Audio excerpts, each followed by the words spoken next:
When I was deep in my people-pleasing era, I was obsessed with self-improvement. I read every book, I took every course. I optimized myself into exhaustion, and I was still miserable because I was trying to become good enough to deserve rest, good enough to deserve wanting things, good enough to just exist. And then I realized I do not need to improve. I need permission. Today, I'm going to show you the difference and why it changes everything. Here's what nobody tells people pleasers about self-improvement. It is a trap. Because every time you improve yourself, you're saying, I am not good enough yet. When I'm better, then I will be allowed to take up space, to rest, to want. But that day never comes. The goalpost keeps moving. There's always one more thing to do, one more boundary to set perfectly, one more way to be less of a burden. Self-improvement says you need to earn your existence. Self-permission says you are allowed to exist right now as you are. That's not semantics, that's survival versus freedom.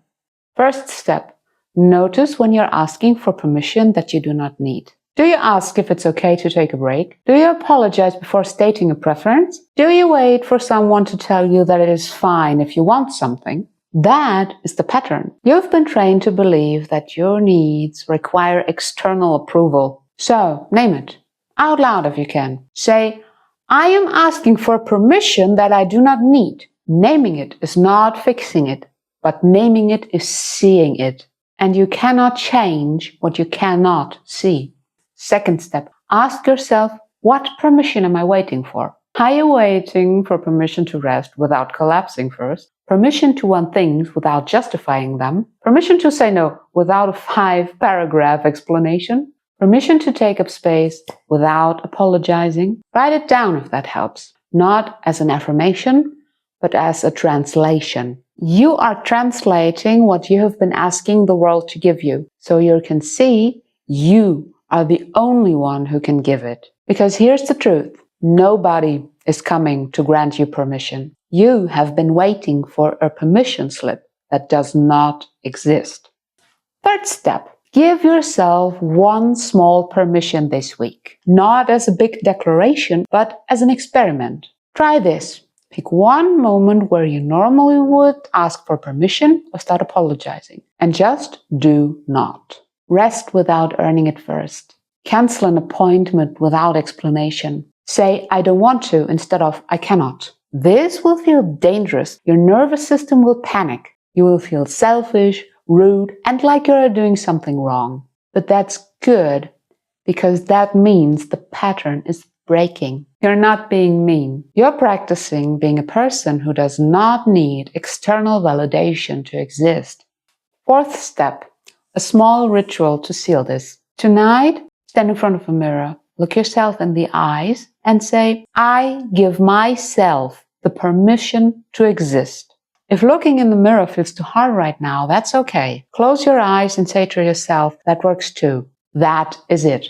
No justification, no conditions, just I give myself the permission to exist. If this feels too big, start smaller. Try, I give myself the permission to rest today. Or I give myself permission to want something. Pick what feels manageable. Your throat might close. You might cry. You might feel ridiculous. Say it anyway. This is not affirmation work. This is breaking a contract you didn't know you signed. The contract that said you are only allowed to be here if you're quiet, useful, and small. You are rewriting it, one sentence at a time.